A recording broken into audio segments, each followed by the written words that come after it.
E aí, pessoal, boas-vindas a mais uma análise. Hoje a gente vai destrinchar uma narrativa histórica simplesmente épica, daquelas que parecem roteiro de cinema, mas que estão registradas nos antigos textos bíblicos, lá em 1 Crônicas, capítulo 21. Nós vamos explorar como uma simples decisão de escritório acabou desencadeando consequências gigantescas e, claro, tirar lições profundas sobre liderança, responsabilidade e o que realmente significa fazer um sacrifício. Então vamos direto ao ponto. O que será que acontece quando o orgulho de um líder veste a máscara de um simples censo populacional?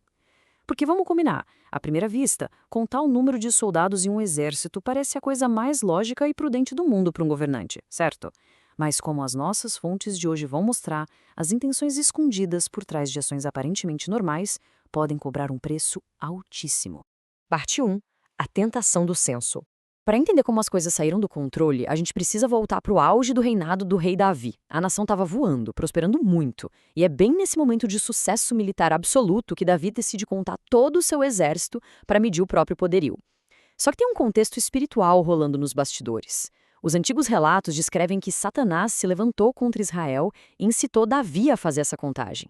A análise teológica aponta que a ideia maligna ali era fazer a nação parar de confiar nas bênçãos divinas e passar a confiar puramente na própria força militar. Deus acabou permitindo a ação justamente para que essa motivação de autossuficiência e orgulho do rei ficasse escancarada. Agora, olha só que detalhe fascinante sobre os números desse projeto imenso. São dados massivos, mas existe uma discrepância bem curiosa entre os relatos de 1 Crônicas e 2 Samuel. Crônicas fala em 1.100.000 homens prontos para a guerra em Israel, enquanto Samuel relata 800.000. E não, isso não é um erro de matemática. Os comentaristas explicam que o número maior, de 1,1 milhão, muito provavelmente já incluía o exército permanente de Davi, que gerava em torno de 288.000 homens. Arredondando, a gente chega perfeitamente nessa diferença de 300.000 soldados. Mas calma lá, porque esse projeto colossal não desceu fácil para todo mundo. Joabe, o general do exército, um cara super calejado de batalha, bateu o pé e foi totalmente contra a ordem do rei. Ele até avisou que isso traria culpa sobre a nação inteira. A ordem foi tão abominável para os padrões de Joabe que ele tomou uma atitude super ousada. Ele simplesmente se recusou a contar 2 tribos inteiras. A tribo de Levi, que por instrução prévia nem deveria ir para a guerra, e a tribo de Benjamim. Ou seja, a resistência militar existiu desde o dia 1. 2. O pecado da independência. E aí fica a dúvida. Por que o Criador ficou tão incomodado com algo que parecia só uma contagem de rotina? Afinal de contas, contar soldados não quebra nenhuma daquelas leis morais clássicas. Bom, o pastor e teólogo Weber Todt Army traz uma perspectiva brilhante para a gente. Ele define que o pecado, nesse contexto específico, foi agir com independência.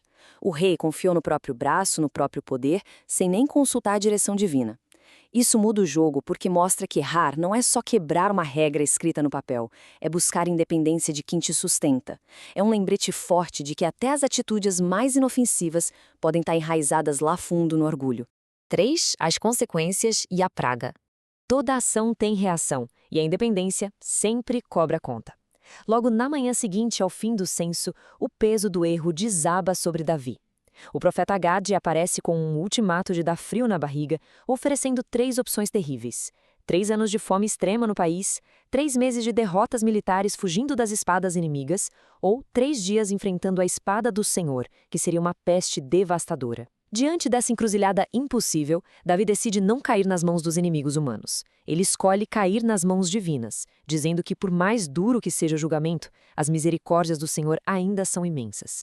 70.000. É um número avassalador, não é?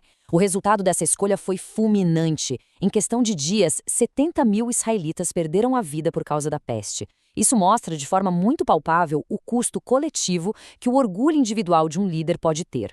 Toda aquela glória militar que o rei tentou medir foi dizimada em um piscar de olhos. É então que os relatos descrevem uma cena literalmente sobrenatural.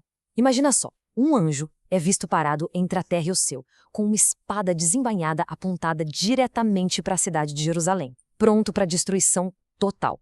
E é exatamente nesse ponto crítico, no ápice da tensão da narrativa, que o texto afirma que o Senhor se arrependeu do mal e disse ao anjo: basta, retira agora a mão.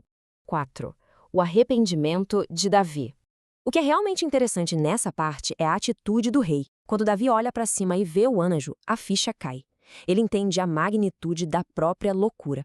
Imediatamente, ele e os líderes do povo caem com o rosto em terra, vestindo roupas de saco, que era um sinal claríssimo de luto profundo e humildade extrema na época. E ele não tenta se esquivar da culpa, ele assume tudo e diz: Não fui eu que mandei contar o povo, eu é que pequei. Mas essas ovelhas, o que elas fizeram?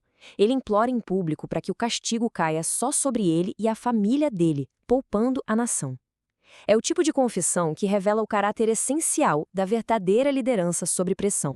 5. A era de Ormã. A história nos leva agora para um cenário totalmente diferente. A era de um agricultor chamado Ornã, lá no Monte Moriá. O profeta Gad manda Davi construir um altar bem ali, no meio do local de trabalho onde Ornã debulhava o trigo. Quando Ornã dá de cara com a comitiva do rei e vê o anjo, a reação dele é de uma generosidade que impressiona qualquer um. Ele basicamente oferece tudo de graça para ajudar a parar a tragédia. Ele doa a propriedade, oferece os próprios bois para o sacrifício, as ferramentas de madeira para usar como lenha e o trigo como oferta. O cara estava disposto a abrir mão do próprio sustento na mesma hora para salvar o povo. 6. O preço do sacrifício. Isso nos leva ao clímax da nossa análise. Qual é o valor real de um sacrifício? De um lado, a gente tem a oferta super generosa de um fazendeiro. Do outro, o dever de um rei de consertar a bagunça do próprio orgulho. A resposta de Davi é definitiva e muito marcante. Não. Antes, pelo seu inteiro valor, a quero comprar, porque não tomarei o que é teu, nem oferecerei holocausto que não me custe nada. O recado aqui é claro. Verdadeira adoração e devoção precisam ser pessoais, e elas têm um custo real. Não dá para terceirizar o arrependimento, nem usar o sacrifício de outra pessoa como atalho. E Davi não fica só no discurso, não. Ele desembolsa um valor altíssimo pelo local, 600 ciclos de ouro. Ele constrói o altar e oferece os sacrifícios. E a resposta divina para esse ato sincero de arrependimento e de dependência é zero sutil. O texto diz que o Senhor respondeu mandando um fogo literal lá do céu, direto sobre o altar. Depois dessa demonstração incrível de graça e aceitação, a ordem é finalmente dada para o anjo guardar a espada na bainha de uma vez por todas.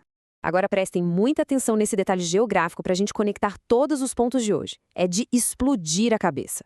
Essa humilde eira do agricultor, comprada no Monte Moriá, carrega um peso histórico absurdo. As fontes indicam que esse é o mesmíssimo monte onde, muitas gerações antes, Abraão construiu o altar para Isaac.